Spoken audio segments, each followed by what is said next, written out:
What's up, y'all? If y'all want to get the best sports action, go to the YouTube channel and subscribe from the sideline. I'll see you there. Yes, sir.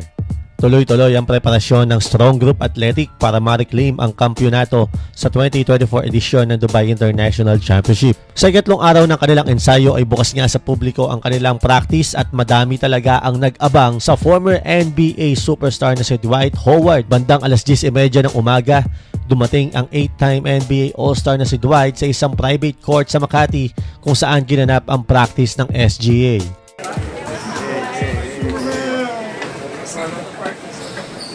How y'all doing?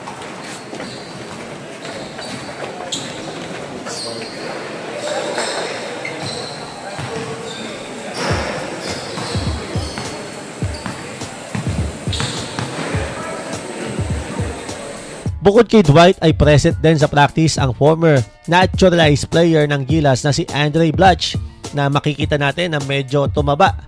Gayunpaman, nagpakitang gilas pa rin ang former NBA second rounder at pinakita niyang may asib pa siya. Katunayan, sa play na to ay harapan pa niyang tinirahan sa tres si Dwight Howard.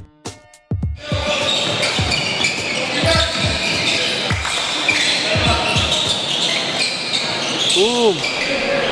Bukod sa dalawang former NBA players na si Kuya Dre at Dwight, kasama din sa team ang former OKC Thunder na si Andre Roberson na sa tingin ko na siyang mangunguna para sa koponan na mamaanduhan ni Coach Charles Chu na tutulungan ng team consultant na si Brian Gourjian.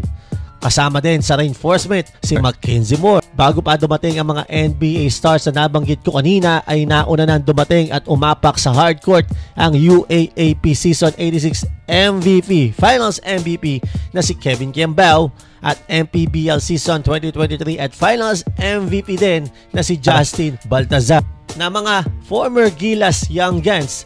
At kasama nila dito ang Green Archer standout na si Francis Escando. Andyan din ang UP Fighting Maroons playmaker na si JD Kagulangan at mga miyembro ng St. Benilde varsity team na sila Allen Liwag, Justin Sanchez at Tony. Absent naman sa practice ang isa pang Gilas Young Gun at outside gunner na si Jordan Heading pero inaasahang dadalo sa mga susunod na araw ng ensayo ng koponan. Clueless naman ang management ng Strong Group Athletics sa biglaang pag-back out ni Mikey Williams na nauna nang nag-commit sa koponan.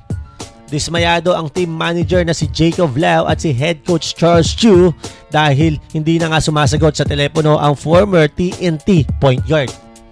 Gayunpaman, positibo ang buong koponan sa kanilang especially si Dwight Howard ay kabilang sa koponan. Bakas na bakas sa 6'10" center na future NBA Hall of Famer na si Howard ang kasiyahan na i-represent ang Pilipinas sa Dubai International Championship na magsisimula sa January 19. Ayon pa nga dito kay Dwight, gusto niyang maglaro bilang import sa pambansang liga ng Pilipinas na PBA. Have to get these hands and no Jollibees for the rest of the year, so you better be here.